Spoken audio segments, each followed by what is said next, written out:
I don't know, within 5 or 10 second lah, give or take lah 5 or 10 second, tiba-tiba nampak bayang just pass by. And I strongly remember that bayang looks like what? Memang walaupun tingkap, dia nampak blur, you couldn't see anyone.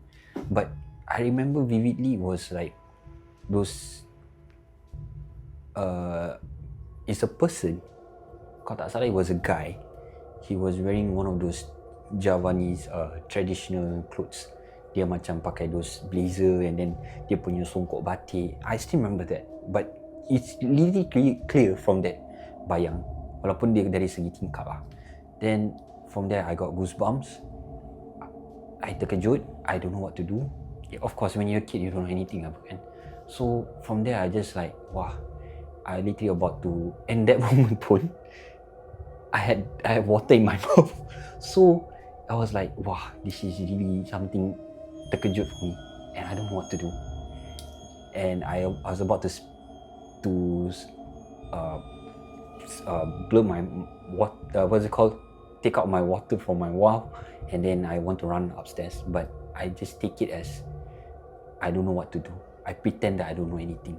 Memang that time pun memang tak tahu lah benda apa-apa benda gini kan. So I just took the glass, put back the sinki, swallow whatever water I have in my mouth. Then I went back up and continue back to my sleep. Pretend nothing happened lah. So the next day, for what I remember, it wasn't a school day lah, kalau tak salah. It was during one of the weekends. Then I went to my dad, and I went there to my dad or my mom, I couldn't remember. So I told the story what actually happened yesterday night. Then he was like asking, what happened actually? Because I heard some noise at the kitchen. Was it you? I was like, yes, it was me. But this is what I want to tell you that. And he said, what happened? I literally saw a bayang. Something passed by at the back of our house, at our kitchen. I was like, that's how I want to ask you. Kat belakang tu, rumah tu ada tempat jalan ke orang nak jalan? Sebab belakang tu tempat longkang. So he was like, yeah, you're right, there's something is odd. So at that point, after I told him my story, he himself went to the kitchen, opened the back door. Sebab rumah kita kat belakang tu, kitchen ada pintu untuk keluar dari belakang lah. You can see the area for our house, because belakang tu actually can see other person's opposite house also lah. So basically, then from there he was looking around, looking at the area, like from left and then to the right.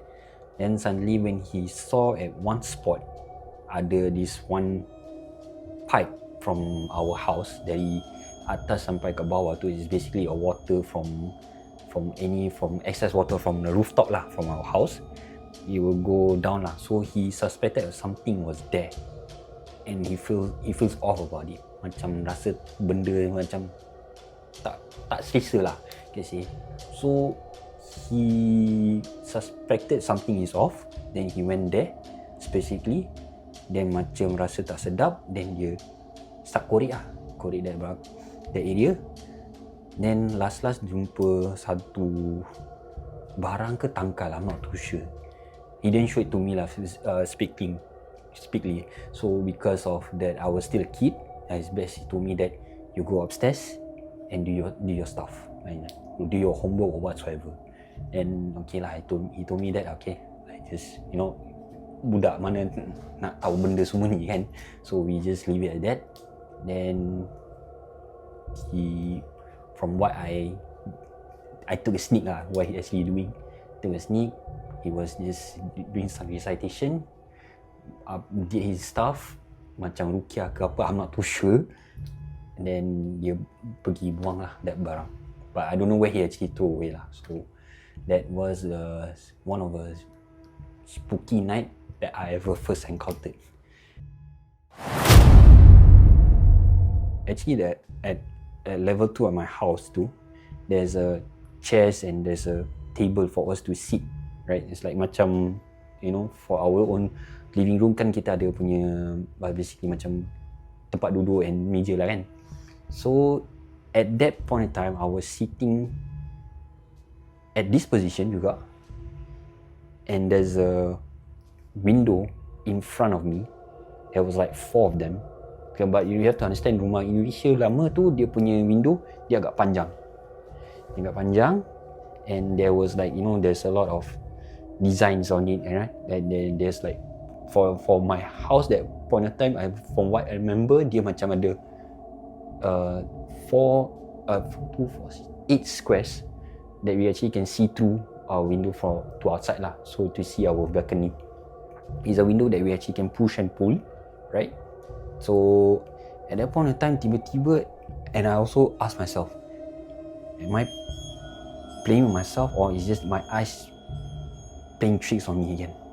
Suddenly I tengok balik, I blinked twice or how many times, and I saw anak pocong punya muka. They literally staring at me. And then I feel like, is this real? Then I went, stomped my feet to the floor so hard, and my mom and her colleague downstairs was like screaming at my name. Ahmad, what's going on? What is it? What happened? Then I somehow, I don't know, I went downstairs halfway at the stairs. I told my mom that, Mom, I saw anak pocong looking at me. And my mom was like, what? And I saw my mom's colleague, she went like this. What did you just say? So I'm like, okay, this is something new. I never thought she would react that way, right? So my mom and her colleague literally hold hands each other, and at the same time they were reciting Ayatul Kursi while going upstairs. While for me, my mom told me you get back here, we go together. No, I did not. I straightway stubborn myself, went up and looked at the position at the window that where's the last time I saw the anak pocong. I was like, okay, it's gone. But at the same time, my mom and her colleague reached lah. It's like, where do you last saw the anak pocong muka dia punya? Like where is it? I was pointing at there, that last square, so kecil. Actually, you can see the face, but I couldn't see the face because it was black. It was pitch black. I couldn't see at all, and I was like, that's the last time I saw. And we took a oath, me, my mom and her colleague. We went outside the door to see the balcony. Rupanya tak ada. It disappeared out of nowhere.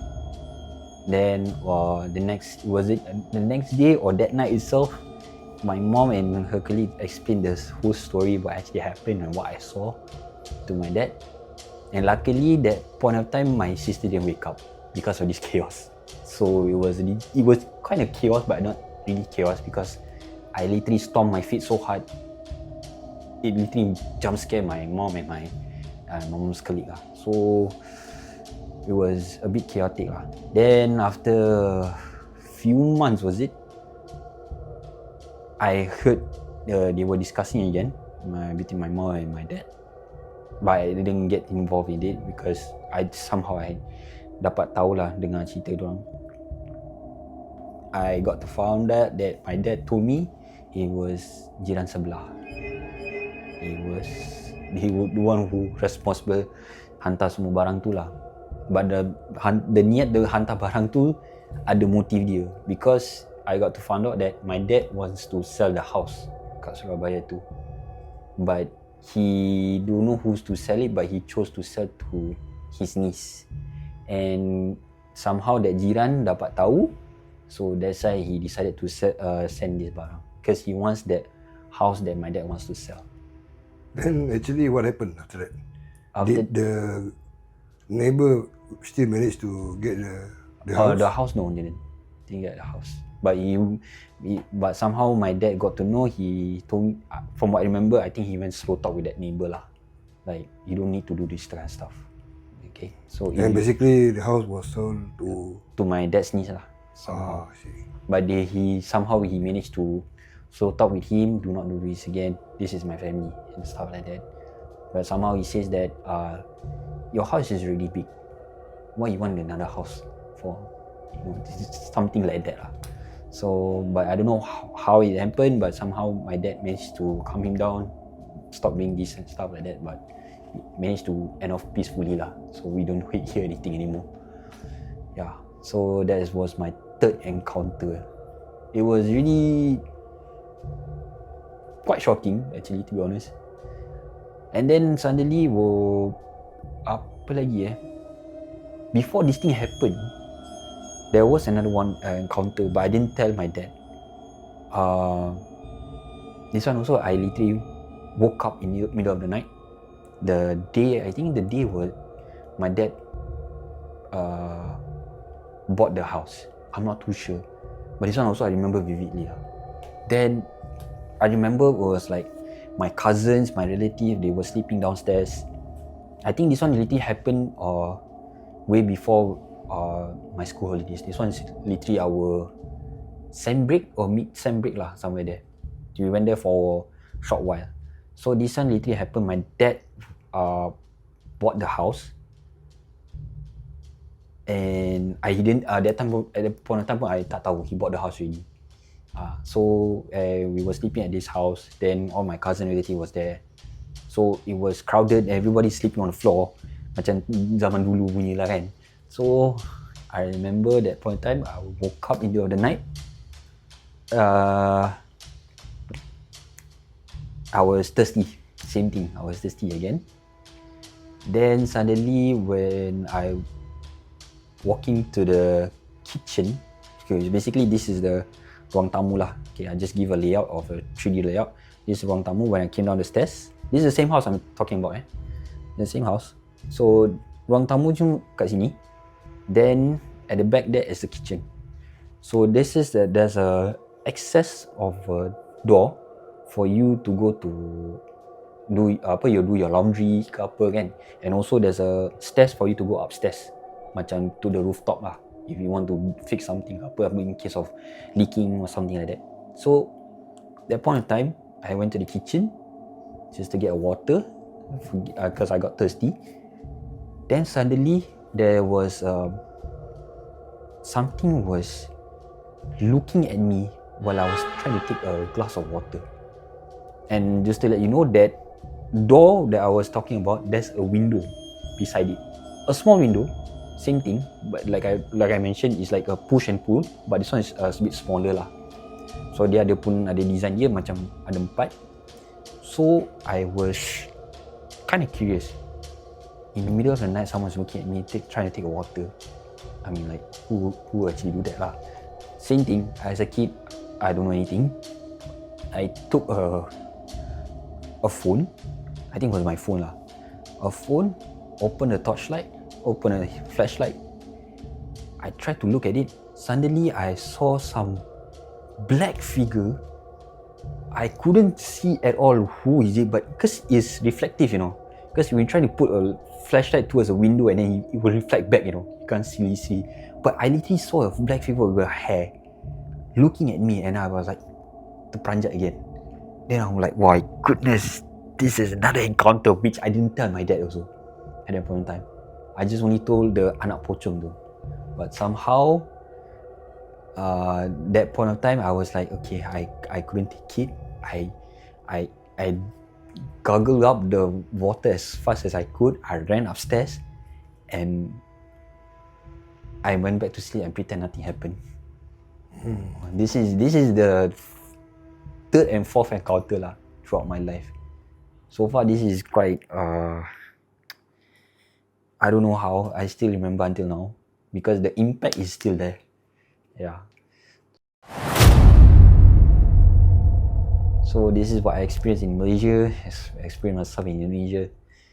When I came back to Singapore because of NS, because I was born here, so I had to serve my NS. And this is my, I would say, not really my 5th encounter, but it was my squad meet encounter. So during that time, NS too, I was enlisted to, I was enlisted as a less fit intake under Police Academy, Tracom. So we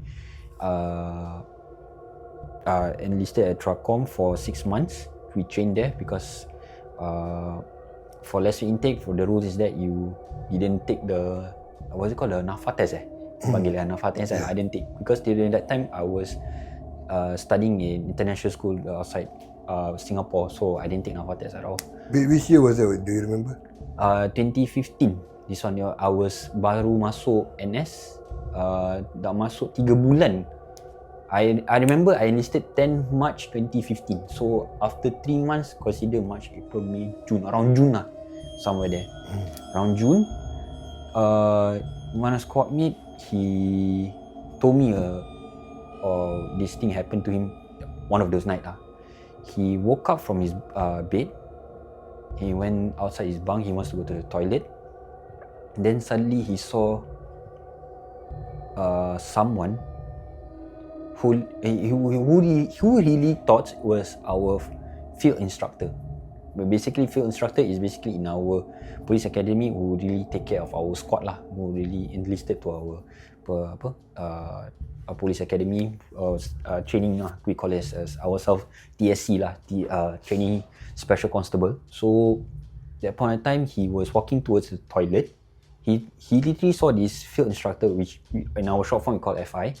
Macam pelik. He told me that he was smiling at me, and then at the same time he was just smiling at him back lah. Dia pun sendiri tak tahu nak cakap good night ke evening, because it literally happened in the middle of the night.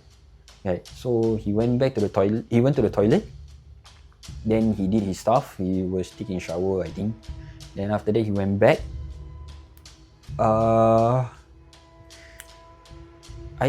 For what I remember, he said he was still there. Kalau tak salah saya lah, he was still the field instructor. He was still there, standing in middle of the coil. And then he was like smiling back at him also. Tak salah lah. Then he just macam nampak pelik. He find it very curious. So he was weird.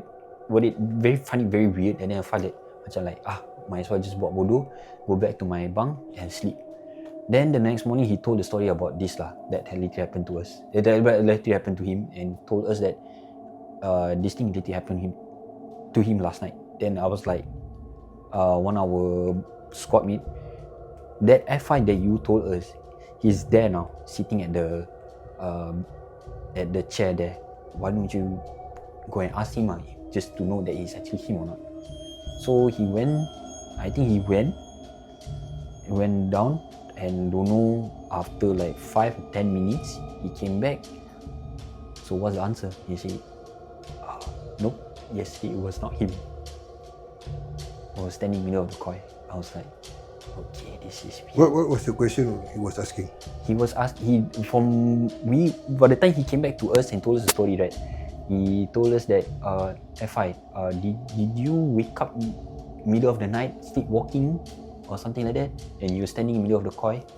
I was like, and he answered like, no, I don't think so. I sleepwalked yesterday. Even though I sleepwalk, I kind of noticed that I sleepwalk. Because some people when they sleepwalk, they macam ada yang perasan lah, macam like, did I sleepwalk yesterday or not? I don't think so. And even though he has that kind of ability to sleepwalk or not, I'm not too sure what was the answer. I also ingat lupa juga lah.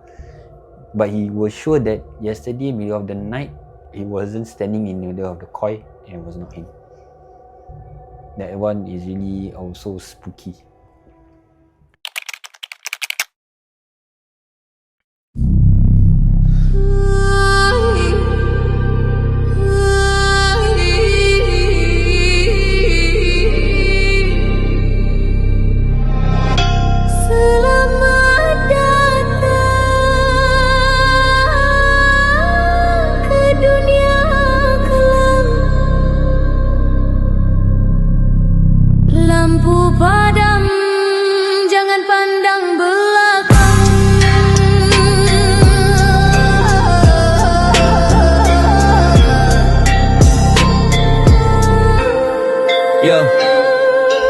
Langkah masuk channel, pintu gelap terbuka. Just tuk sini bro, cerita seram bukan biasa. Visual podcast, kisah hidup jadi legenda. Yang berani stay, yang penakut mula doa. Dengar bunyi bisik dalam malam yang sunyi. Ada Ada kisah tersimpan, bukan semua berani. Real pengalaman, bukan drama fantasi. Sekali dengar meremang, bulu roma berdiri. Jangan klik kalau hati tak kuat. Kan sini mimpi buruk datang ikut rapat. Seruduk tarik nafas, jangan gelabah. Cerita mula, syaitan pun diam tak sanggah. Kalau suka vibe ni jangan lari jauh. Tekan subscribe bro bagi semangat sikit. Wow, like, comment, share biar dunia tahu. Just untuk hidup sebab korang yang selalu support crew. Selamat datang ke tempat misteri dan gelap. Setiap cerita buat jiwa bergetar. Kalau korang ready kita start pelan-pelan. Tapi ingat, jangan dengar seorang dalam gelap. Tapi ingat, jangan dengar seorang dalam gelap. Tapi ingat, jangan dengar seorang dalam gelap. Tapi ingat,